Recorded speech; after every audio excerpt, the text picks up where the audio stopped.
Here are some news updates for Tuesday, the 29th day of September 2020. In the wake of the recent uproar over the 2.67 billion naira meant for the federal government school feeding program allegedly found in a private account, the Ministry of Humanitarian Affairs, Disaster Management and Social Development has distanced itself from any complicity in relation to the said accounts. In a statement issued on Monday by the Special Assistant on Media to its Minister, Nneka, the ministry stated that the information by the Independent Corrupt Practices and Other Related Offences Commission (ICPC) on the said funds was twisted and misrepresented. According to the ministry, the school feeding under scrutiny was the feeding of students in federal government colleges across the country, which is different from the homegrown school feeding program for children in primary 1 to 3 in select public schools across the country, which the ministry supervised. The ministry further explained that the over 2.5 billion naira, which was reportedly misappropriated by a senior civil servant, took place in a different ministry and not the Ministry of Humanitarian Affairs, Disaster Management and Social Development, as neither the ministry nor the minister handles or disposes funds for the homegrown school feeding program. Minister of State for Petroleum Resources Timipre Silva has dismissed media reports that the new draft Petroleum Industry Bill (PIB) sent to the National Assembly recommended scrapping of the NNPC. Silva, who made the clarification while fielding questions from journalists at the National Assembly on Monday, stated that the new PIB draft sought to commercialize and not to scrap the NNPC. He further maintained that the NNPC will be commercialized in line with the regulation moves being made across the upstream, downstream and midstream sectors as efforts are ongoing to transform the industry to ensure the competitiveness required for optimal performance of the oil sector. An elections petitions tribunal has sacked the lawmaker representing Patigi State constituency in Kwara State House of Assembly, Ahmed Rufai, on 3 grounds of certificates forgery, inconsistency in names and age falsification.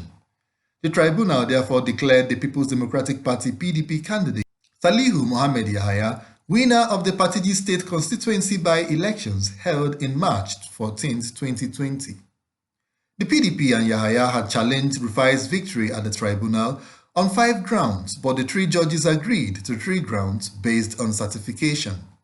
The APC candidate Rufai, in the build-up to the elections, has consistently denied forging WAEC certificates, dismissing the allegations then as a politically induced rumor. Human rights lawyer and senior advocate of Nigeria, Femi Falana, has weighed in on the recent agitations from some quarters for Oduduwa Republic, describing it as a joke taken too far by some people. The top lawyer, while reacting to the proposed protest on October 1, 2020, by a group led by a professor of history, Banji Akintoye, stated that he was not aware that any referendum had been conducted where it was agreed that the Yoruba people of the southwest Nigeria should opt out of the country. He asserted that members of the ruling class in the southwest zone are either campaigning for restructuring or balkanization of the country, a campaign for devolution of powers. He further described the agitations for Oduduwa Republic as a dubious struggle that does not address the security and welfare challenges of the Yoruba people. To some economic news, a United Nations Conference on Trade and Development's report released on Monday indicates that Nigeria is responsible for an estimated 46% of the $89 billion illegal money outflow, typically stolen funds and money from tax evasion that leaves Africa, an amount that exceeds the development aid the continent receives from the rest of the world.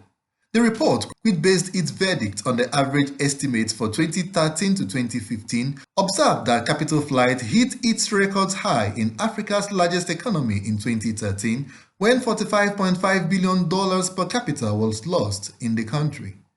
The implication is that it triggers difficulty in pursuing social development, structural advancement, diversification of the economy, closing up of the yawning inequality gap, and alleviation of penury from Nigeria's population.